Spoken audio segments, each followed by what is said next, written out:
बिस्मिल्लाहिर्रहमानिर्रहीम। अस्सलाम वालेकुम वरहमतुल्लाहि वबरकातुहू। नाजरीन, लाइफ लाउंज में आपका होस्ट डॉक्टर इदरीस आपको वेलकम करता हूँ।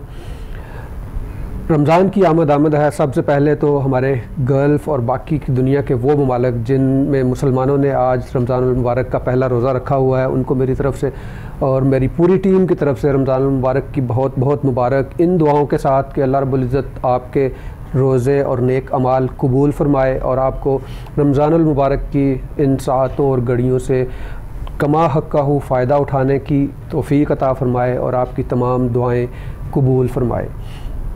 इंशाअल्लाह बहुत जल्द उम्मीद है कि कल हम भी रमज़ानुल मुबारक के पहले रोज़े का मज़ा उठाएंगे, रोज़ा भी रखेंगे और रमज़ानुल मुबारक की बरकतों से भी इंशाअल्लाह अल्लाह के फ़ज़ल व करम से और आका करीम सल्लल्लाहु अलैहि वसल्लम की नज़र रहमत से फ़ायदे भी उठाएंगे और रमज़ानुल मुबारक के मज़े भी लूटेंगे। आज होपफुली अगर उसका रोयत हिलाल कमेटी का इजलास है तो अगर उसमें ऐलान होता है तो इंशाअल्लाह कल रमज़ानुल मुबारक का पहला रोज़ा होगा। जैसा कि पिछले 1-2 हफ़्तों से हम रमज़ानुल मुबारक की आमद पे प्रोग्राम्स कर रहे हैं और ये बड़ा ज़रूरी है ये बताने के लिए भी कि रमज़ानुल मुबारक की फ़िलासफ़ी क्या है, रमज़ानुल मुबारक के बैकग्राउंड में क्या ऐसी चीज़ें थीं, क्या ऐसे अहकामात थे कि जिनकी वजह से रमज़ानुल मुबारक रोज़े फ़र्ज़ किए गए और रमज़ानुल मुबारक में इतनी बरकतें रखी गई जो किसी दूसरे महीने में शायद नहीं हैं। तो इसी मौजू पे हम बात करते हैं। जैसा कि आपको हमारे प्रोग्राम के फॉर्मेट का पता है कि हम स्किन से मुतालिक एक टॉपिक डिस्कस करते हैं जिसके मुतालिक आगाही दी जाती है और उसकी ट्रीटमेंट और उसकी प्रॉब्लम्स को डिस्कस करते हैं। इसके अलावा हमारे साथ इस्लामिक स्कॉलर्स होते हैं, ख्वाबों की ताबीर की बात करते हैं। आप हमारे प्रोग्राम में कॉल करके शामिल हो सकते हैं और अपने मुख्तलिफ मौज़ूआत पे सवालात पूछ सकते हैं। आज जैसा कि मैंने बताया कि स्किन से मुताल्लिक जो हम लेंगे वो होगा बर्थ मार्क्स। जो बच्चे पैदा होते हैं, पैदाइशी बच्चों में कुछ निशान होते हैं, उनको हम बर्थ मार्क्स कहते हैं। आम तौर पे इतने डेंजरस नहीं होते लेकिन वालिदैन की बड़ी कंसर्न होती है। आज हम कोशिश करेंगे कि हम इस पे बात करें। और इस्तकबाल रमज़ान के लिए मैंने जो मेहमान मदऊ कर रखे हैं मैं आपसे उनका तारुफ़ करवाता हूँ। मेरे पहले मेहमान हैं जनाब अल्लामा शुएब शफ़ीक सयालवी साहब, इस्लामिक स्कॉलर हैं। अस्सलाम वालेकुम वरहमतुल्लाहि वबरकातुहू। वालेकुम अस्सलाम वरहमतुल्लाहि वबरकातुहू। अल्लामा साहब से आज बात होगी कि इस्तकबाल रमज़ान के लिए क्या क्या करना चाहिए और रमज़ान की फजीलतों से किस तरह से फ़ायदे उठाए जा सकते हैं और रमज़ान हमारे मुआशरे पे क्या इम्पेक्ट छोड़ के जाता है और क्या इम्पेक्ट छोड़ के जाना चाहिए। और मेरे दूसरे मेहमान ख्वाबों की ताबीर के माहिर हैं जनाब अल्लामा मोहम्मद ज़वार हुसैन नईमी अज़हरी। अस्सलाम वालेकुम वरहमतुल्लाहि वबरकातुहू। वालेकुम अस्सलाम वरहमतुल्लाहि वबरकातुहू। नाज़रीन, आप अगर अपने ख्वाबों की ताबीर पूछना चाहें तो आप अल्लामा साहब को कॉल करके पूछ सकते हैं। मुझे आज किसी ने मैसेज करके ख्वाब पूछने के लिए कहा था, उसी से हम बात का आगाज़ करते हैं। अल्लामा साहब, उन्होंने उनका एक बच्चा है, छोटा बच्चा है, मतलब 10-12 साल का, तो वो देखता है कि सांप उसको बहुत नज़र आ रहे हैं मुसलसल और कुछ सांप उसको काटते भी हैं और वो डर के उठ जाता है। तो इस बारे में थोड़ा सा आप बताइएगा ताकि हम आगे फिर इसी प्रोग्राम को आगे लेके चलें। बिस्मिल्लाहिर्रहमानिर्रहीम। सांप जब भी किसी को भी नज़र आए, बच्चे को नज़र आए या बड़ी उम्र वाले को, वो ख़तरनाक ख्वाब होता है। कोई दुश्मन उनके ख़िलाफ़ कोई तदबीर कर रहे हैं और अगर सांप ने डसा है तो फिर वो बिल्कुल ज़्यादा तदबीर कर रहे हैं और इसके लिए फ़ौरी तौर पे सदका अल्लाह ताला की राह में करें और नवाफिल पढ़ें और अल्लाह ताला से कोई गुनाहों की जो है तौबा करें और कुरान मजीद की तिलावत करें। इंशाअल्लाह जो कुछ भी है अल्लाह ताला के हुक्म से बला टल जाएगी इंशाअल्लाह। जज़ाकल्लाह जी। अब मैं आता हूँ अल्लामा शुएब सयालवी साहब की तरफ। अल्लामा साहब, रमज़ान की फजीलत। बिस्मिल्लाहिर्रहमानिर्रहीम। या अय्युहल्लज़ीना आमनू कुतिबा अलैकुमुस्सियामु कमा कुतिबा अलल्लज़ीना मिन क़ब्लिकुम लअल्लकुम तत्तक़ून। सदक़ल्लाहु मौलाना अज़ीम। सबसे पहले डॉक्टर साहब आपका शुक्रिया, आपकी पूरी टीम का शुक्रिया कि आपने मुझे एक मरतबा फिर एक अच्छे टॉपिक पे गुफ्तगू करने का शर्फ़ दिया। दुआ है अल्लाह ताला हमारी ये हाज़िरी अपनी बारगाह में कबूल फरमाए। आमीन। और आने वाला ये माह मुक़द्दस जो है माह रमज़ान हमारे लिए बरकतों वाला, अज़मतों और रिफ़तों वाला बनाए। मैं सबसे पहले ये गुजारिश करूँगा तमाम नाज़रीन हैं, सुनने वाले हैं, को ये बताऊंगा कि रमज़ान शरीफ सिर्फ़ और सिर्फ उम्मत मोहम्मदी सल्लल्लाहु अलैहि वसल्लम पे नहीं फ़र्ज़ किया गया, इसके रोज़े पिछली उम्मतों पर भी फ़र्ज़ थे। सूरतुल बकरा है 2 पारा और उसका जो है वो 3 रुकू, या अय्युहल्लज़ीना आमनू कुतिबा अलैकुमुस्सियामु कमा कुतिबा अलल्लज़ीना मिन क़ब्लिकुम लअल्लकुम तत्तकून। ऐ ईमान वालों, तुम्हारे ऊपर रोज़े फ़र्ज़ किए गए हैं जिस तरह के पिछली उम्मतों पर फ़र्ज़ किए गए थे। अब वजह क्या बताई? अल्लाह रब्बुल आलमीन ने आगे वजह बता दी, लअल्लकुम तत्तकून, ताकि तुम परहेज़गार बन जाओ। यानी इसमें भी तुम्हारा फ़ायदा है।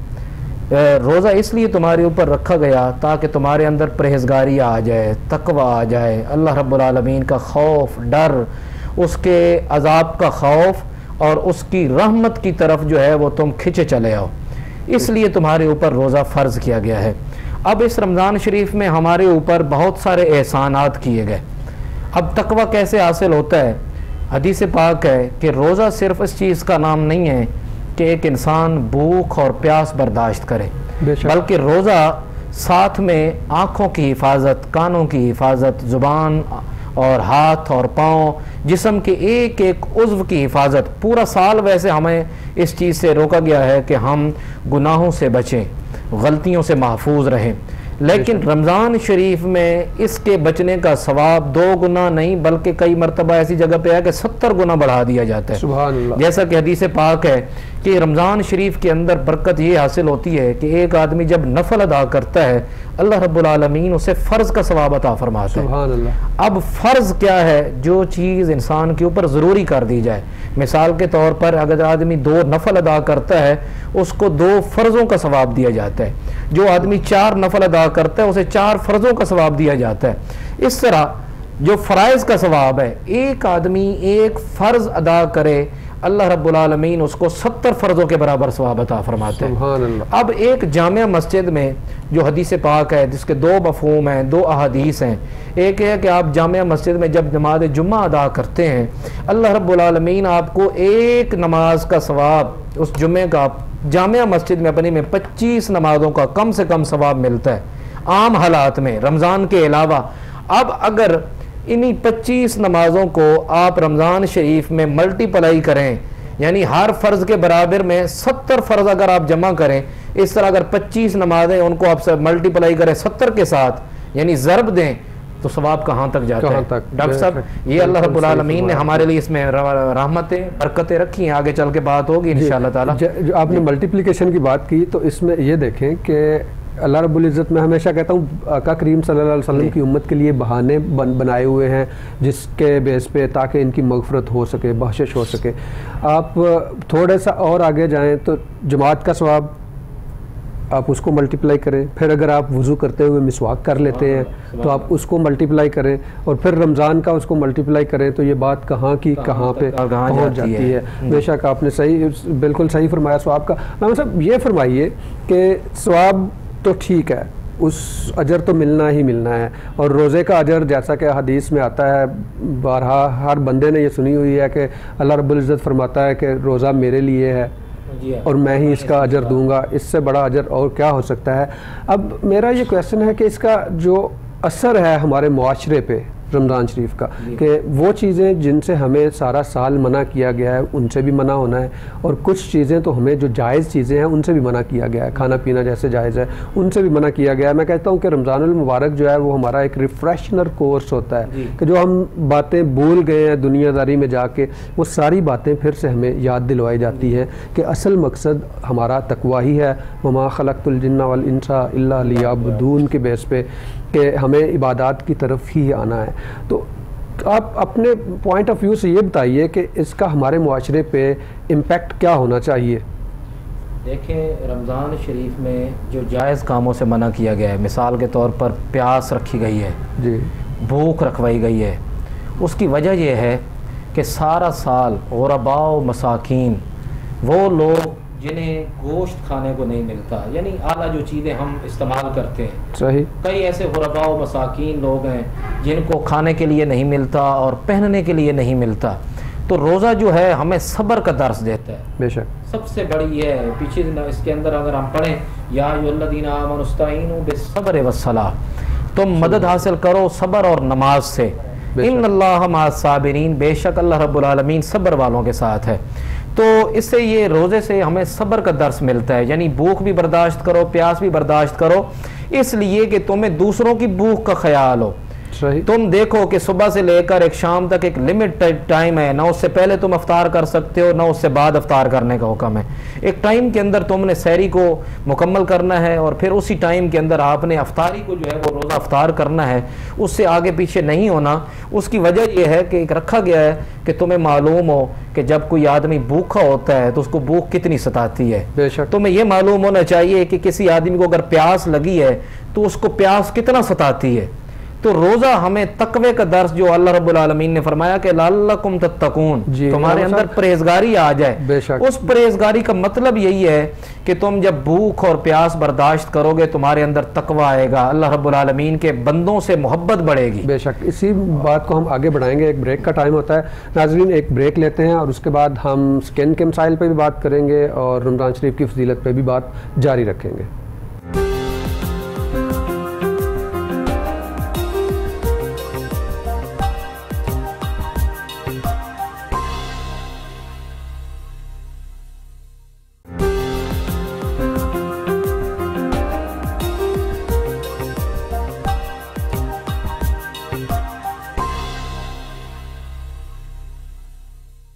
वेलकम बैक नाजरीन, बात हो रही थी रमज़ान मुबारक की फजीलत पे और आज हमने बात करनी है बर्थ मार्क्स पे, जो निशान बच्चों को आते हैं, बच्चों के जिस्म पे निशानात रह जाते हैं या जब पैदा होते हैं तो उनके साथ ही वो आते हैं। इसकी पहली तो बात यह है कि इस बर्थ मार्क वो हैं जो बच्चे की पैदाइश के साथ हों या उसके कुछ महीनों के अंदर आ जाएं, 4 से 6 महीने के अंदर। जो उसके बाद आते हैं वो बर्थ मार्क्स नहीं होते और आम तौर पे बर्थ मार्क्स जो हैं ये इतने डेंजरस नहीं होते, ये ख़तरनाक नहीं होते, लेकिन अगर इसकी कुछ अक़साम होती हैं जो थोड़ा सा मुश्किल कर सकती हैं या डेंजरस भी हो सकती हैं या जिनको ट्रीटमेंट चाहिए होती है।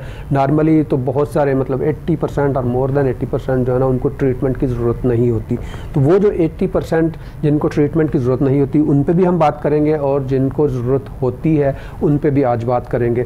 सबसे पहले इसकी तो कुछ किस्में हैं वो उन पे बात कर लेते हैं और उसके बाद उनके जो है नेक्स्ट सेगमेंट में हम बाकी की बात भी करेंगे। नॉर्मली होता क्या है कि जब बच्चा पैदा होता है तो उसको निशान होते हैं या अगले 4 से 6 महीने में आ जाते हैं। उसमें कुछ निशान इस तरह के होते हैं जो बिल्कुल प्लेन एक सिर्फ एक निशान सा नज़र आ रहा होता है और कुछ निशान ऐसे होते हैं वो लम्प्स की शक्ल में थोड़ा सा बम्प होता है, थोड़ा सा उभरे हुए होते हैं और कुछ ऐसे होते हैं निशान जो रेड कलर के होते हैं, स्ट्रॉबेरी की तरह के हीमेंजियोमास जिनको कहा जाता है। हीमेंजियोमा मैं इसलिए असल में मैं इनके टेक्निकल नाम नहीं यूज़ कर रहा क्योंकि वो थोड़ा सा कॉम्प्लिकेटेड हो जाएगा। हीमेंजियोमा जो है बड़ा कॉमन है और लोगों को इसका काफ़ी हद तक पता है। इसके अलावा कुछ जो है वो ब्राउन कलर के स्पॉट्स होते हैं और कुछ ब्लैक कलर के भी होते हैं और कुछ मोल्स होते हैं, मोल्स या जिनको आप कह लें कि ब्लैक कलर या ब्लू कलर या ब्राउन कलर के जो मोल्स होते हैं, ये इनकी कुछ किस्में होती हैं। आगे जाके हम नेक्स्ट सेगमेंट में इनको इसी तरह से डिटेल में करेंगे कि ये जो किस्में हैं किस तरह से किन को ट्रीटमेंट की ज़रूरत है और किन को ट्रीटमेंट की ज़रूरत नहीं है और अगर ट्रीटमेंट चाहिए तो क्या ट्रीटमेंट चाहिए। अभी हम आते हैं अल्लामा शुएब सियालवी साहब की तरफ। अल्लामा साहब, आप बात कर रहे थे कि रमज़ान शरीफ का जो असर हम पे रह जाना चाहिए या रमज़ान शरीफ हमें जो देता है कि किस तरह से जब भूख बर्दाश्त करते हैं तो हमें एहसास होना चाहिए कि हमारे मुआशरे का वो हिस्सा जिनको रमज़ान के अलावा भी उस लेवल तक खाना नहीं मिलता, हमें उनका एहसास होना चाहिए।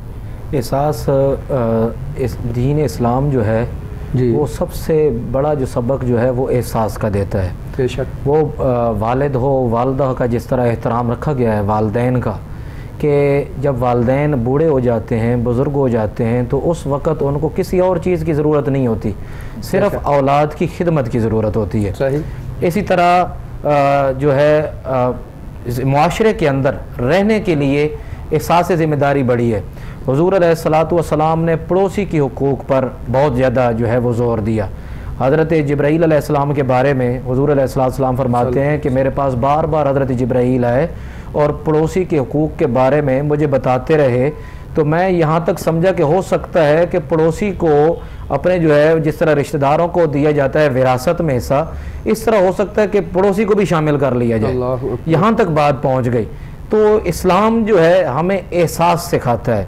यानी जो रमज़ान शरीफ के रोज़े का मेन मकसद जो है तुम्हारे अंदर तकवा और परहेजगारी जो है वो ये है कि तुम भूख रखो, प्यास तुम्हारे ऊपर दी गई है, इसलिए कि जब रमज़ान शरीफ गुजरे, ईद का मौका शुरू हो, तो ये ना हो कि तुम अपनी खुशियों में गुम हो जाओ, अपने बच्चों की खुशियां जो है वो तुम पूरा सिर्फ शुरू कर दो, बल्कि रमज़ान के बाद फ़ौरन ईद रखी गई सिर्फ इसलिए कि एक तो तुमने जो पूरा माह रोज़े रखे, कुरान मजीद की तिलावत की, तिलावत सुनी, तरावी नमाज तरावी अदा करते रहे, रातों में क़याम करते रहे, एक तो तुम्हारे लिए वो इनाम रखा गया 3 दिन कि तुम खुशी के तौर पर मनाओ, और दूसरा ये कि फ़ौरन सब्र के बाद अब देखते हैं कि तुम्हारे अंदर प्रैक्टिस कितनी हुई है, अब तुम क्या करते हो। फिर जो रमज़ान शरीफ में सदका फ़ितर रखा गया, यानी ईद के दिन, ईद से पहले पहले जो सदका फ़ितर दिया जाता है, उसका क्या मकसद है?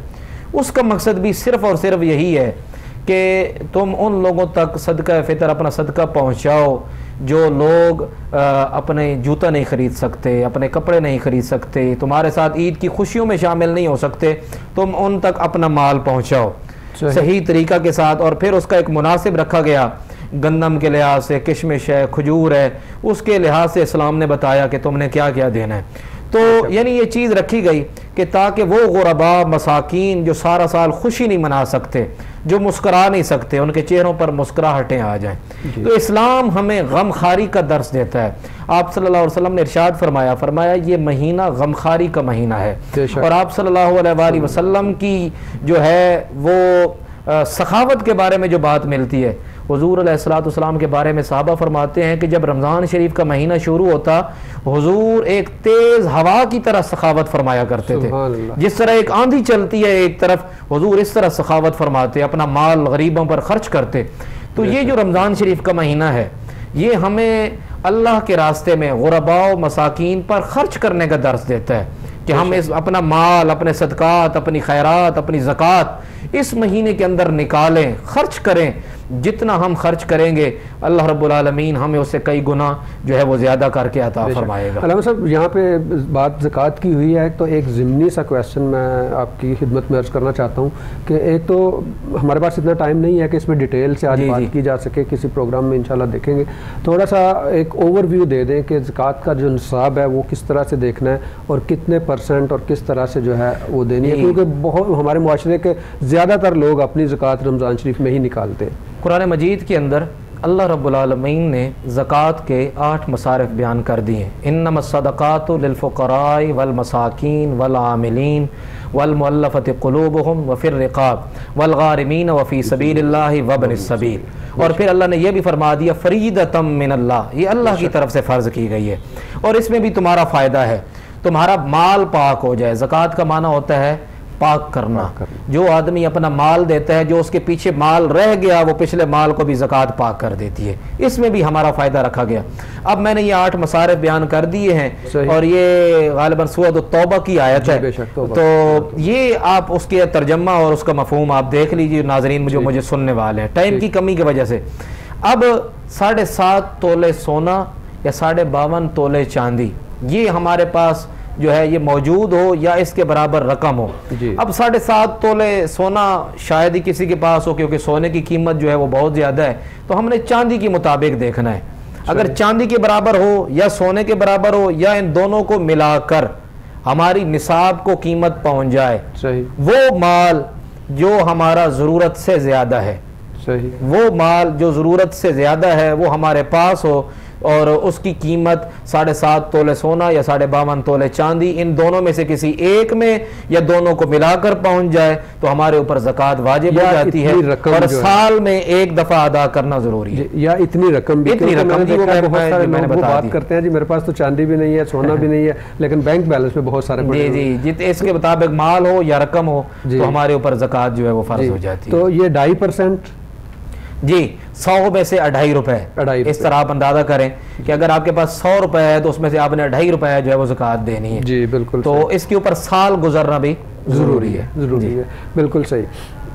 नाज़रीन, तो हम बात कर रहे थे स्किन से मुताल्लिक के जो हमारे बर्थ मार्क्स हैं उनको किस तरह से देखा जाएगा। अब जैसा कि मैंने बताया कि पैदा होने पे और उसके विदिन 6 मंथ्स जो भी निशान आएगा वो बर्थ मार्क ही कहलवाएगा और वो इतना डेंजरस नहीं होता आम तौर पे। तो सबसे पहले जो नॉर्मली होता क्या है कि इनमें बहुत सारे बर्थ मार्क्स जो हैं वो खुद से ठीक हो जाते हैं, स्पेशली हीमेंजियोमा और इस तरह के जो अगर इनको देखा जाए तो ये पहले 6 महीने या 1 साल बढ़ते हैं और उसके बाद ये फिर अगले 4, 6, 7 साल की उम्र में जैसे जैसे बच्चा ग्रो करता है ये ख़त्म हो जाते हैं। इसी पे हम नेक्स्ट सेगमेंट में भी बात करेंगे। नाज़रीन एक ब्रेक लेते हैं और ब्रेक के बाद इंशाअल्लाह बात को यहीं से जारी रखेंगे।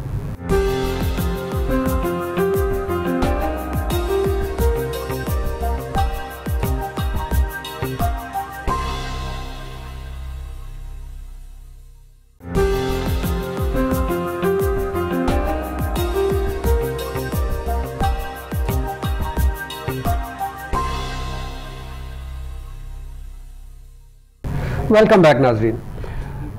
तो बर्थ मार्क के बारे में एक तो ये है कि मैंने जैसे बताया कि ये इतने डेंजरस नहीं होते और दूसरा ये है कि इनकी पोजीशन बड़ी इंपॉर्टेंट है कि किस जगह पे हैं।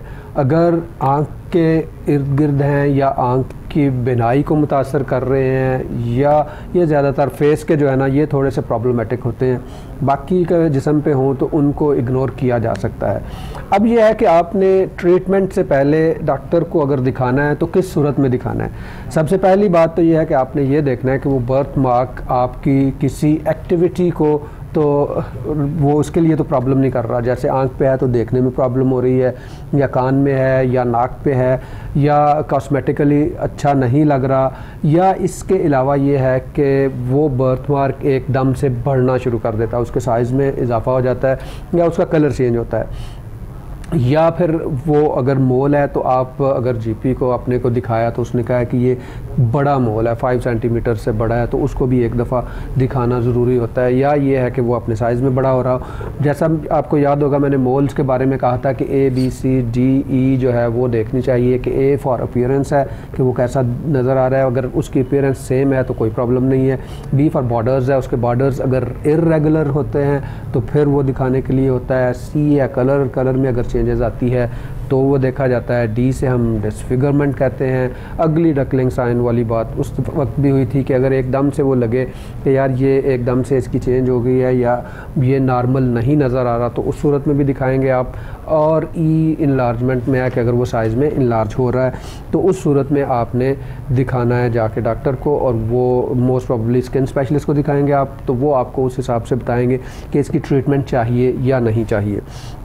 इसकी ट्रीटमेंट में अगले सेगमेंट में, लास्ट सेगमेंट में मैं बात करूंगा कि इसकी ट्रीटमेंट के ऑप्शंस हमारे पास क्या क्या हैं। अभी हम आते हैं जनाब अल्लामा शुएब साहब की तरफ। जनाब वाला ये बताइए कि रमज़ान शरीफ की बरकतें क्या क्या हैं और किस तरह से हमें मिलती हैं। जी डॉक्टर साहब, रसूलुल्लाह सल्लल्लाहु अलैहि वसल्लम आपकी आदत मुबारक थी जब रमज़ान शरीफ का महीना शुरू होता, हिजरत के 1.5 साल बाद तकरीबन रोज़ा जो है वो उम्मत मोहम्मदी सल्लल्लाहु अलैहि वसल्लम पर फ़र्ज़ किया गया है। रमज़ान शरीफ का महीना इनकी ज़िंदगी में आया तो हुज़ूर अलैहिस्सलाम ने अपने सहाबा से पूछा कि मेरे सहाबा जानते हो मादा तस्तक़बिलून, तुम किसका इस्तकबाल कर रहे हो? या फिर आप सवाल करते मादा यस्तक़बिलुकुम, तुम्हारा कौन इस्तकबाल करने जा रहा है? साहबा इकराम हज़रत उमर फ़ारूक रज़ी अल्लाह तआला अन्हु ने अर्ज़ की, या रसूल अल्लाह सल्लल्लाहु अलैहि वसल्लम, शायद किसी दुश्मन से जंग होने वाली होगी या किसी दुश्मन पे चढ़ाई करनी होगी। तो रसूलुल्लाह सल्लल्लाहु अलैहि वसल्लम ने इरशाद फरमाया, नहीं, बल्कि रमज़ान आने वाला है, तुम्हारे ऊपर एक ऐसा महीना साया फिगन होने वाला है जिसकी एक रात 1000 महीनों से अफजल है। और कुरान मजीद है लैलतुल क़द्र खैरुम मिन अल्फ शहर, बेशक इसकी एक रात लैलतुल क़द्र 1000 महीनों से अफजल है। फिर हुजूर अलैहिस्सलाम ने सिर्फ यहीं तक नहीं, इसकी जो अज़मत और शान इरशाद फरमाया जो आदमी इसमें रोज़ा रखेगा और रात को क़याम करेगा, ये रोज़ा और रात को क़याम करना, कुरान मजीद पढ़ना, कल क़यामत वाले दिन उस रोज़ा रखने वाले की, तिलावत करने वाले की शफाअत करेंगे। रोज़ा अर्ज़ करेगा मौला इसकी मगफ़िरत कर दे, रब फरमाएगा क्यों इसकी मगफ़िरत करूं? या अल्लाह इसकी मगफ़िरत फरमा, इसने मेरे लिए इसने पूरा दिन अपने पेट को भूख में जो है रखा, भूख बर्दाश्त की, या अल्लाह इसकी मगफ़िरत फरमा। और कुरान मजीद अर्ज़ करेगा या अल्लाह इसकी मगफ़िरत फरमा इसलिए कि इसने सारी रात अपनी नींद को अपने ऊपर हराम कर रखा और मेरी तिलावत करता रहा, मेरी ये तिलावत करते हुए ये क़याम में खड़ा रहा, इसकी मगफिरत कर। और फिर रसूलुल्लाह सल्लल्लाहु अलैहि वसल्लम ने इरशाद फरमाया कि रोज़ादार की अहमियत ये है कि जब वो अफ्तारी के वक्त दुआ करता है तो रब्बुल आलमीन के फरिश्ते जो हैं उसकी दुआ में शामिल हो जाते हैं और वो आमीन कहते हैं। और खुसूसन हज़रत जिब्राईल अलैहिस्सलाम का हुजूर ने नाम लिया कि हज़रत जिब्राईल अलैहिस्सलातु वस्सलाम आमीन कहते हैं। अब मुझे बताएं डॉक्टर साहब कि जो आदमी दुआ करे और हज़रत जिब्राईल नूरी फरिश्ते जो हर गुनाह से हर ऐब से पाक हैं वो आमीन कहें, और ख़ुद इंसान जो है वो रोज़े की हालत में है और वो रोज़ा भी रियाकारी में ना हो, दिखावे में ना हो, रब्बुल आलमीन की रज़ा की खातिर हो, और रमज़ान का महीना हो, बरकतें नाजिल हो रही हों, रहमतें बरस रही हों, तो आप बताएं कि फिर वो दुआ कैसे काबिल कबूल नहीं होगी। हुजूर अलैहिस्सलातु वस्सलाम ने इस रमज़ान के पहले 10 दिन अशरे को रहमत कहा है, यानी अल्लाह रब्बुल आलमीन की रहमतें बरसना शुरू हो जाती हैं। बल्कि हुजूर अलैहिस्सलातु वस्सलाम ने फरमाया जब रमज़ान का महीना शुरू होता है, यानी जो आज की रात अगर रमज़ान शुरू हो जाता है तो आज की जो रात शुरू हुई है, हुजूर अलैहिस्सलातु वस्सलाम ने फरमाया इस रात जो भी किबले की तरफ मुंह करके नमाज के लिए खड़े होते हैं अल्लाह रब्बुल आलमीन सबकी मगफिरत फरमा देते हैं। और इस पहले अशरे को रहमत कहा, दूसरे अशरे को मगफिरत कहा, यानी बेहिसाब लोगों की मगफिरत होती है, और तीसरे अशरे को हुजूर ने फरमाया बेहिसाब लोगों को जहन्नम से आज़ाद किया जाता है। फिर हुजूर अलैहिस्सलातु वस्सलाम ने फरमाया, हुजूर का प्यारा फरमान फरमाया, जितने लोगों की रमज़ान शरीफ में मगफिरत होती है उससे 2 गुना चांद रात में मगफिरत की जाती है। ये मगफिरतें, ये बरकतें रमज़ान शरीफ को हासिल हैं और हुजूर अलैहिस्सलातु वस्सलाम के सदक़े से हैं। और हमें ये एजाज़ हासिल है डॉक्टर साहब रमज़ान शरीफ के सदक़े कि इस रमज़ान में हमें कुरान मिला, बेशक, ठीक है जी, कुरान मिला, और दूसरा रब रहमान मिला, और तीसरा मुल्क पाकिस्तान मिला। सुभान अल्लाह। मैं ये तीनों चीज़ें अक्सर, मैं पिछले रमज़ान में भी मैं आया तो मैं ये जुमला जो है लोगों की, हमारे लिए ज़्यादा शुक्र करने का मौका है कि 27 रमज़ान को ही कुरान मजीद की दौलत हमें नसीब हो, 27 रमज़ान को मुल्क पाकिस्तान मिला, और ये जो है इसके सदक़े ही हमें रब रहमान मिला। तो हमें ज़्यादा शुक्र करना चाहिए और इसकी बरकतें ज़्यादा से ज़्यादा हासिल करनी चाहिए। साहब मेरे एक दोस्त हैं मुफ्ती साहब, अबू धाबी में होते हैं, वो जब भी रमज़ान आता है तो वो यही कहते हैं, जब भी हमें बहुत सारी बरकतें मिलती हैं तो वो कहते हैं कि यार अल्लाह रब्बुल इज़्ज़त की सारी नेमतें जो हैं, सारी बरकतें उम्मत मुहम्मदी सल्लल्लाहु अलैहि वसल्लम के लिए हैं। वो कहते हैं आप ये देखें, इसको इस तरह से सोच के देखें कि हमारे रोज़े जिस तरह के भी हैं, पता नहीं आँख कहाँ जाती है, ज़ुबान किस तरह से फिसल रही होती है, कान क्या सुन रहे होते हैं, सारा दिन टीवी पे मैच देख रहे हैं, फिल्में देख रहे हैं, सिर्फ कहते हैं मुंह का रोज़ा रखा हुआ है, हम खाना नहीं खाते और पीते नहीं हैं, सिर्फ इन 2 कामों को हम अल्लाह की रज़ा के लिए छोड़ रहे हैं चंद घंटों के लिए। और आप इफ्तार को देखें कि इफ्तार के दस्तरखान पे गरीब से गरीब घर भी है ना तो 3 से 4 मुख्तलिफ अनवा के खाने होते हैं, जितना भी हो। तो वो कहते हैं आप इसको इस तरह से सोचें कि आप सिर्फ चंद घंटे अल्लाह की पार्शल एक थोड़े से जो है ना अल्लाह ताला की फर्मा बरदारी कर रहे हैं, और आपको अल्लाह रब्बुल इज़्ज़त उसी वक्त उसी दिन इफ्तारी पे इतनी नेमतें देता है। और अगर आप अपनी ज़िंदगी को पूरे का पूरा अल्लाह रब्बुल इज़्ज़त की इस्लाम के मुताबिक डाल लें, अल्लाह रब्बुल इज़्ज़त की मर्ज़ी के मुताबिक डाल लें, तो ये सारी की सारी नेमतें और सारी बरकतें जो दुनिया में नज़र आती हैं ये आपके कदमों में डाल दी जाएंगी। देखिए जी, रब उनको भी रिज़्क दे रहा है जो सारी ज़िंदगी इनकार करते हैं। बेशक। काफिरों को कौन पाल रहा है? बेशक। वो कीड़ा, वो जो जिसके यानी उसको अक्ल और शूर नहीं दिया गया, इल्म नहीं दिया गया, वो पत्थर के अंदर भी हो, रब्बुल आलमीन उस तक भी रिज़्क पहुंचा रहा है। बेशक। तो वो इंसान, वो खुसूसन मुसलमान कलमा गो जिसने रसूलुल्लाह सल्लल्लाहु अलैहि वसल्लम की ग़ुलामी इख्तियार की, तो उसको जो है अल्लाह रब्बुल आलमीन क्यों उसके ऊपर करम नहीं फरमाएगा? बेशक। अगर वो अल्लाह रब्बुल आलमीन की रज़ा की खातिर रोज़ा रखे, पूरा दिन भूख और प्यास बर्दाश्त करे। मैंने पहले शुरू में कहा कि जो आदमी अपनी आंखों की हिफाजत करता है, अपने हाथ को जुल्म से रोकता है और अपने पाँव को गलत काम की तरफ चल जाने से रोकता है, अपने कानों को बुरी चीज़ से, मौसीकी वगैरह से बचाता है, सिर्फ उसका दिल करता है मैं रब का कलाम सुनूं या रसूलुल्लाह सल्लल्लाहु अलैहि वसल्लम की सनाखानी से अपने कानों को मुअत्तर करूं, जो आदमी रमज़ान के रोज़े में इस हालत में गुजारता है उसके ऊपर तो बरकतें डबल और ट्रिपल हो जाती हैं। और मैंने अहादीस बेशुमार आपके सामने बयान कर दी हैं, सिर्फ इसलिए कि रसूलुल्लाह सल्लल्लाहु अलैहि वसल्लम और हुजूर अलैहिस्सलातु वस्सलाम। अब मुझे बताएं डॉक्टर साहब, मैं लोगों से भी ये सवाल कर रहा हूँ जो नाज़रीन हमें सुन रहे हैं, जी जी, और आपसे भी ये है कि देखें कि आप सल्लल्लाहु अलैहि वसल्लम को क्या ज़रूरत थी कि वो सारा सारा दिन कुरान पढ़ते, रात को क़याम करते। ये रमज़ान के अलावा आपका मामूल था। रमज़ान में तो आपके मामूल बहुत ज़्यादा थे ना, जिस तरह मैंने सखावत के बारे में बताया कि आप तेज़ आंधी की तरह, हवा की तरह आप सखावत करते। तो रमज़ान के अलावा ये आपका मामूल था कि पाँव में वर्म आ जाते। इसीलिए तो अल्लाह रब्बुल आलमीन ने कुरान मजीद में फरमाया, या अय्युहल मुज़म्मिल, ए मुज़म्मिल की चादर वाले, कुमिल लैला इल्ला कलीला, और रात को थोड़ी देर क़याम कर लिया कर, निस्फ़हु व इनकुस मिनहु कलीला। कहते हैं ना कि तो शेर भी है कि मुकाम अपना ऐसे बुलंद करके खुदा तुझसे पूछे कि बता तेरी रजा क्या है। सही। तो यानी अल्लाह रब्बुल आलमीन आसमानों से तुम्हें आवाज दे, और बंदे तू चाहता क्या है, खुद वो फरमाए कि मेरा महबूब थोड़ी देर क़याम कर लिया कर, तुझे तो इतनी इबादत की ज़रूरत नहीं है। लेकिन हुज़ूर अलैहिस्सलाम फरमाते हैं, मैं रब का शुक्रगुजार बंदा बनना चाहता हूँ, इसलिए मैं इबादत करता हूँ। जब हुज़ूर अलैहिस्सलाम का ये हाल है, और हर रमज़ान में हज़रत जिब्राईल अलैहिस्सलाम से भी आप कुरान मजीद का दौर करते रहे। हज़रत अब्दुल्लाह बिन मसूद रज़ी अल्लाह ताला अन्हु फरमाते हैं, हुज़ूर मुझसे दौर फरमाते कुरान मजीद का, यानी आप मुझे सुनाते, मैं उनको सुनाता, जैसे आज हुफ़ाज़ कराम रमज़ान शरीफ में करते हैं। और जब आखिरी रमज़ान आया, यानी ज़ाहिरी ज़िंदगी का हुज़ूर अलैहिस्सलाम से विसाल से पहले, उसमें हुज़ूर अलैहिस्सलाम ने 2 मरतबा हज़रत जिब्राईल से दौर किया, यानी कुरान सुना सुनाया, फिर सुना सुनाया। यानी उनकी सिर्फ ख्वाहिश ये थी कि मैं अल्लाह का शुक्रगुजार बंदा बन जाऊं, और जो मुझ मोहम्मद सल्लल्लाहु अलैहि वसल्लम की सुन्नत पे मेरा गुलाम अमल करता जाएगा, वो भी कामयाबी हासिल करता जाएगा। अल्लामा साहब, अभी मैं आता हूँ अल्लामा ज़वार नईमी अल-अज़हरी की तरफ। काफ़ी देर से खामोश बैठे हुए हमारी बातें सुन रहे हैं। अल्लामा साहब, आप बताएं कि आपके ख़्याल में रमज़ान की फजीलत और बरक़ात किस तरह से हम उनसे फ़यूज़ व बरक़ात को ले सकते हैं और उनसे अच्छे तरीके से सारी की सारी नेमतें हासिल कर सकें। माशाअल्लाह, अल्लामा साहब काफ़ी तफसील से बता रहे हैं जी। जिस तरह अल्लामा साहब ने फरमाया कि अपने हाथों को, आज़ा को, हाथों को किसी पर जुल्म से रोके, कानों को गलत चीज़ से सुनने से रोके, इसी तरह इंसान रोज़ादार मोमिन बंदे के सारे आज़ाद तस्वीर बयान कर रहे होते हैं।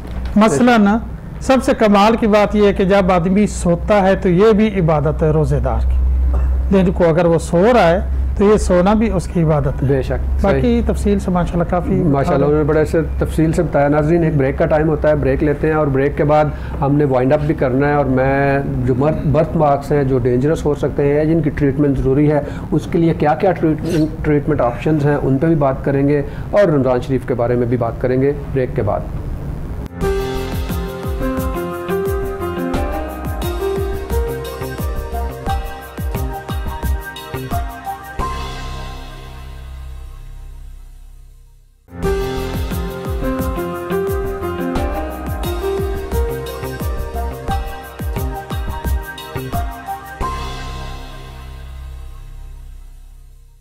वेलकम बैक नाजरीन। तो हमारी बात हो रही थी बर्थ मार्क्स के बारे में, जो निशान बच्चों पे पैदाइश के वक्त या पैदाइश के बाद 4-6 महीने के अंदर आते हैं, उनको हम बर्थ मार्क कहते हैं। नॉर्मली ये इतने डेंजरस नहीं होते, कुछ हो भी सकते हैं, स्पेशली अगर मोल्स हैं और वो बढ़ रहे हैं साइज़ में। पिछले सेगमेंट में जैसे मैंने आपको बताया कि किन सूरतों में आपको डर्माटोलॉजिस्ट को या स्किन स्पेशलिस्ट को दिखाना होगा। अब जब आप दिखाने के लिए जाएंगे तो हमारे पास ट्रीटमेंट ऑप्शंस क्या क्या हैं, ये सारी अवेयरनेस देने का और ये सारी बातें बताने का मेन मकसद जो है वो यही है कि आपको पता चले, जब आप डॉक्टर के पास जाते हैं या स्किन स्पेशलिस्ट या किसी भी डॉक्टर को दिखाते हैं, तो आपको पता हो कि हमने उनसे क्या पूछना है, और अगर आपको वो कोई ऑप्शंस दे रहे हैं तो क्या वो ट्रीटमेंट ऑप्शंस हैं भी अवेलेबल हैं या नहीं हैं, या उसके लिए बेहतर हैं कि भी नहीं। क्योंकि अगर मरीज़ को थोड़ा बहुत अपनी बीमारी का पता हो तो उसके लिए भी और डॉक्टर के लिए भी और उसकी आउटकम के लिए भी ये बड़ा इम्पॉर्टेंट और बड़ा ज़रूरी होता है।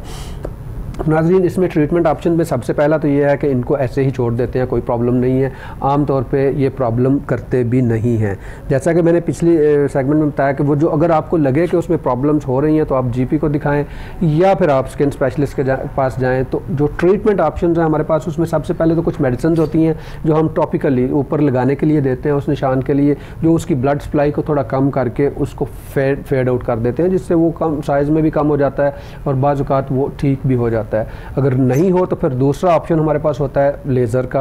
बहुत सारे लेज़र्स अवेलेबल हैं, और वो लेज़र जो हैं उन जो स्पॉट्स होते हैं या मोल्स होते हैं उनको वो फेड आउट कर देते हैं, ख़त्म किया जा सकता है उनसे।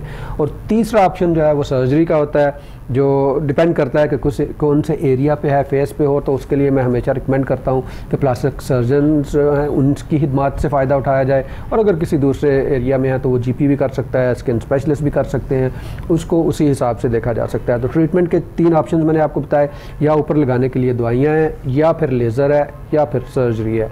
और ये उसी सूरत में है कि अगर लगे कि वो सस्पिशियस है, वो डेंजरस हो सकता है, उस सूरत में, या फिर वो कॉस्मेटिकली फेस पे है, अगर एक फेस पे बड़ा सा निशान है तो उस निशान को किस तरह से रिमूव किया जा सकता है या फेड किया जा सकता है, उसके लिए ये ट्रीटमेंट ऑप्शंस हैं। अब मैं अल्लामा शुएब साहब की तरफ बढ़ता हूँ और उनसे पूछता हूँ कि हमारे आखिरी सेगमेंट में कंक्लूड करते हुए इन सब बातों को कि रमज़ान शरीफ में क्या क्या करना चाहिए और किन बातों से हमें अवॉइड करना चाहिए और बचना चाहिए। जी डॉक्टर साहब, बात एक ही है कि रमज़ान शरीफ हमें ज़िंदगी में एक मरतबा फिर नसीब हो रहा है, और ये हमारी खुशकिस्मती है। बेशक वो लोग, मौलाना रूम की एक मुझे बात याद आ रही है, उन्होंने फरमाया कि जो है ना, जाने वाले लोग जो है ना, फौत होने वाले लोग, वो हमारे लिए इबरत का जो है वो निशान है, इसलिए कि हो सकता था कि हम उनसे पहले चले जाते, बेशक, और उन्होंने हमें तैयारी का दर्स दिया है। और जब उनका जनाजा उठता है तो वो हमें चीख चीख कर बता रहे होते हैं कि अरे लोगों, जैसे मैं जा रहा हूँ इस तरह तुमने भी जाना है और तैयारी कर लो। अगर हो सकता था कि तुम मुझसे पहले चले जाते और तुम्हें तैयारी का मौका ना मिलता। तो हमारे लिए ये इबरत है और हमारे लिए मौका है कि हमें रमज़ान शरीफ का महीना मिल रहा है, और इसमें हमने रमज़ान का रोज़ा रखना है। और ये बात याद रहे, जो आदमी जानबूझकर रोज़ा तोड़ता है, जी, जो आदमी रोज़ा रख कर जानबूझकर तोड़ता है, उसकी सज़ा है, यानी 60 मस्कीनों को खाना खिलाए या 2 महीने वो रोज़े रखे मुसलसल, ये सज़ा है रोज़ा जानबूझकर तोड़ने वाले की। अगर रोज़ा टूट जाए जी तो 1 रोज़ा रखेगा, ठीक है, ये गलती से टूट जाए, उसको मालूम है कि मेरा रोज़ा है लेकिन वो टूट गया, उसने जानबूझकर तोड़ा नहीं है, 1 रोज़ा रखे। लेकिन जो देखने वाली बात है, मैं जो बात करना चाह रहा हूँ खास, कि तोड़ने वाले की भी सज़ा है, टूट जाने की भी सज़ा है, लेकिन छोड़ने वाले की जो सज़ा जो है वो दुनिया में मुकर्रर नहीं की गई। अल्लाह अकबर। यानी जिस तरह रब्बुल आलमीन के प्यारे हबीब सल्लल्लाहु अलैहि वसल्लम ने इरशाद फरमाया कि अल्लाह ताला फरमाता है कि ये जो रोज़ा रखता है ये मेरे बंदे और मेरा मामला है, यानी इसकी जज़ा मैं ही दूंगा। इस तरह अल्लाह ताला ने सज़ा भी उसकी अपने पास रखी है। अल्लाह अकबर। मैं इसकी सज़ा तलाश करता रहा, उलमाए कराम से मिला, मैंने कहा यार कोई तो सज़ा होगी। उन्होंने कहा नहीं, जिस आदमी ने इतनी बरकतें रहमतें पढ़ने के बाद भी, सुनने के बाद भी रोज़ा नहीं रखा, वो कितना बड़ा बदनसीब है। बेशक, बड़ा अच्छा पॉइंट आपने दिया जी, कितना बड़ा बदनसीब है, कितना बड़ा बदकिस्मत है कि जिसको हाथों हाथ जन्नत मिल रही है। वो आपने हदीस पाक सुनी होगी उलमाए कराम से कि रसूलुल्लाह सल्लल्लाहु अलैहि वसल्लम के पास हजरत जिब्राईल आए और हुजूर अलैहि सलाम मिंबर पे जलवागार हो रहे थे। पहली सीढ़ी पर पांव रखा तो हजरत जिब्राईल ने दुआ की, या अल्लाह वो बर्बाद हो जाए शख्स जो वालिदैन को बूढ़ा पाए और उनकी खिदमत करके जन्नत हासिल न कर सके।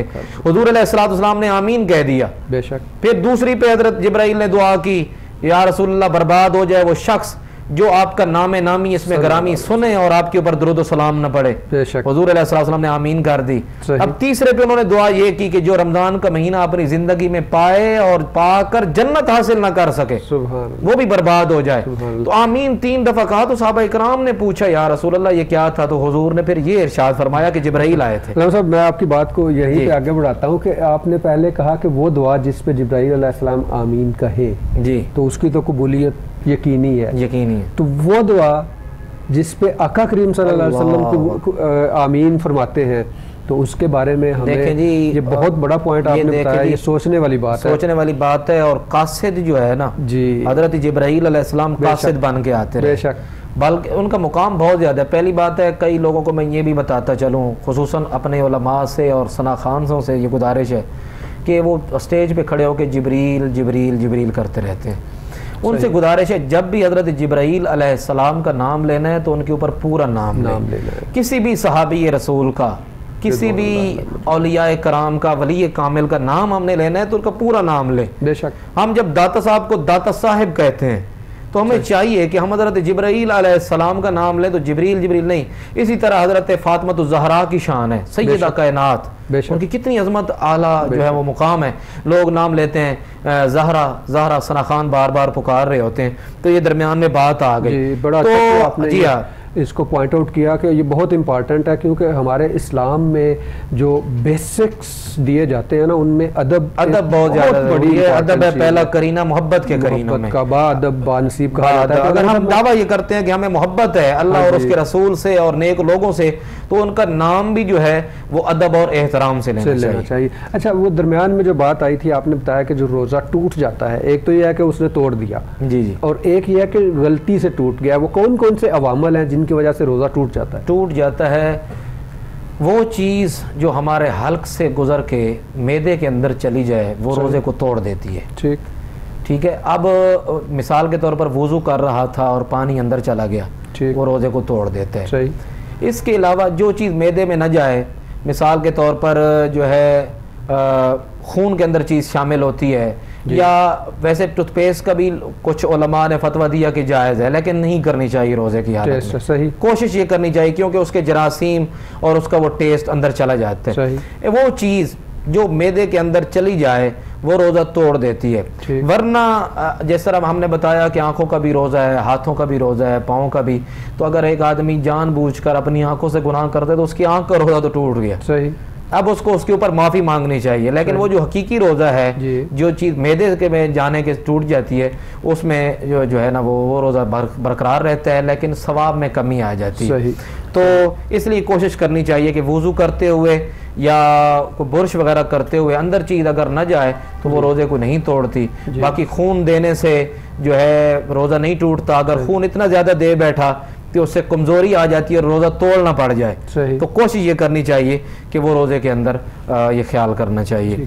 बाकी एक रोज़े की हालत में अवामिल जो हैं हमारी आवाम के लिए, लोग पूछते हैं जी हमें रोज़े की हालत में क्या क्या करना चाहिए। कई लोग ये समझते हैं सिर्फ कुरान मजीद पढ़ना चाहिए। कुरान मजीद की तिलावत बड़ी अहम है। बेशक। दूसरे एक हदीस पाक के मुताबिक हुज़ूर अलैहिस्सलाम ने 4 चीज़ें बताई हैं। फरमाया कि कलमा तय्यबा का जिक्र कसरत के साथ करो, ठीक है, रोज़े की हालत में। और दूसरा इस्तिग़फ़ार करो, अपने गुनाहों की मुआफ़ी मांगो रात और दिन में, और वैसे भी हमें मुआफ़ी मांगनी चाहिए। और तीसरा हुज़ूर अलैहिस्सलाम ने फरमाया अल्लाह ताला से जन्नत मांगो। ठीक। अब यहाँ पे भी हमारे जो सना खान है अक्सर कलाम पढ़ रहे होते हैं कि असी जनाब जन्नत नहीं जाना जनाब, यानी मदीना शरीफ की अजमत और शान बयान करते हुए, हुजूर की शान बयान करते हुए जन्नत का इनकार कर देते हैं। अब हुजूर अलैहिस्सलाम ने हमें दर्स दिया है कि जन्नत तलब करो, जन्नत कोई आम मुकाम नहीं है। बेशक। बल्कि जब ये उस वक्त कदर मालूम होगी जब इंसान खुदा न खास्ता दोज़ख में गया और वो अजाब में मुब्तला होगा, तो उस वक्त जन्नत का पता चलेगा कि उसकी कितनी अहमियत है। साहब आपने बड़े अच्छे टॉपिक को टच किया है। मैं चाहूँगा इंशाल्लाह फिर किसी रमज़ान शरीफ के बाद या किसी मौजू पे इस पर यकीनन बात करनी चाहिए, क्योंकि ये कम इल्मी है जिसकी वजह से बहुत सारे मसाइल जन्म लेते हैं और ये इन लोगों को बताना बहुत ज़रूरी है। लेकिन आज चूँकि हमारा टाइम कम हो रहा है, टाइम की कमी की वजह से मैं बात को यहीं पर ख़त्म करना चाहूँगा और इसको कंक्लूड करते हैं। जैसे अल्लामा साहब ने भी फरमाया और मैंने भी कोशिश की ये बताने की कि रमज़ान शरीफ की बरकतें, एक तो यह आता है कि जो फौरी हमें इनाम मिलता है कि जो इफ्तारी के वक्त मिलता है, इफ्तार इटसेल्फ, इफ्तार करना और सहरी करना ये भी इबादत में है और बहुत बड़ा इनाम है। एक तो वो हमें नेमतें मिलती हैं जो रूटीन में हमें नहीं मिलती सिर्फ उतने से के लिए। तो इसी बात को मैं आगे कंक्लूड करते हुए ये कहूँगा कि अगर हम अपने 24 घंटों को अल्लाह रब्बुल इज़्ज़त की अताअत और आका करीम सल्लल्लाहु अलैहि वसल्लम की फरमाबरदारी में गुजारें, तो आप देखेंगे कि हमारा मुआशरा भी और हम भी अल्लाह की वो नेमतें हमें मिलेंगी जिनका हम सोच भी नहीं सकते। नाज़रीन, आपने मेज़बान डॉक्टर इदरीस को इजाज़त दीजिए। आपसे मुलाकात होगी अगले हफ्ते अगले प्रोग्राम में, और वो रमज़ानुल मुबारक के अंदर होगा। मेरी तरफ़ से अहले वतन को और पूरी उम्मत मुसलमान को और मेरी पूरी टीम की तरफ से रमज़ानुल मुबारक की बहुत बहुत मुबारक, और इस दुआ के साथ कि अल्लाह रब्बुल इज़्ज़त हमें रमज़ानुल मुबारक की हकीकी नेमतों और नेकियों और बरकतों से फ़ायदा उठाने की तौफ़ीक अता फ़रमाए।